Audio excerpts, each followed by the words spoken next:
का सेब। एक बार स्वर्ग में घोषणा हुई कि भगवान सेब बांटने आ रहे हैं। सभी लोग भगवान के प्रसाद के लिए तैयार होकर लाइन लगाकर खड़े हो गए। एक छोटी बच्ची बहुत ही उत्सुक थी क्योंकि वह पहली बार भगवान को देखने जा रही थी। एक बड़े और सुंदर सेब के साथ साथ भगवान के दर्शन की कल्पना से ही वह खुश थी। अंत में प्रतीक्षा समाप्त हुई। बहुत लंबी कतार में जब उसका नंबर आया तो भगवान ने उसे एक बड़ा और लाल सेब दिया। लेकिन जैसे ही उसने सेब को पकड़कर लाइन से बाहर निकली, उसका सेब हाथ से छूटकर कीचड़ में गिर गया। बच्ची बहुत उदास हो गई।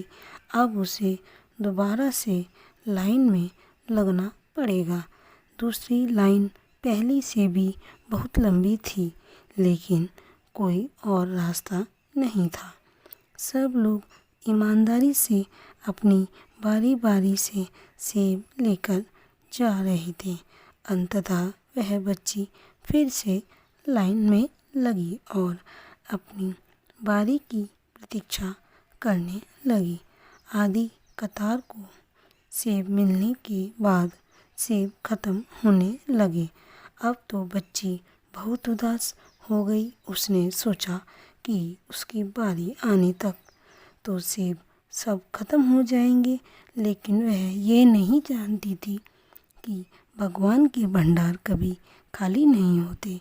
जब तक उसकी बारी आई तो और भी नए सेब आ गए। भगवान तो अंतर्यामी होते हैं। बच्ची के मन की बात जान गए।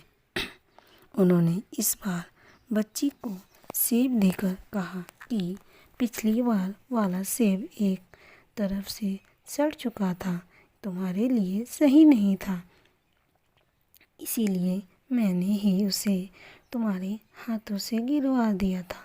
दूसरी तरफ लंबी कतार में तुम्हें इसीलिए लगाया क्योंकि नए सेब अभी पेड़ों पर थे। उनके आने में समय बाकी था, इसलिए तुम्हें अधिक प्रतीक्षा करनी पड़ी। यह सेब अधिक लाल, सुंदर और तुम्हारे लिए उपयुक्त है। भगवान की बात सुनकर बच्ची संतुष्ट होकर गई।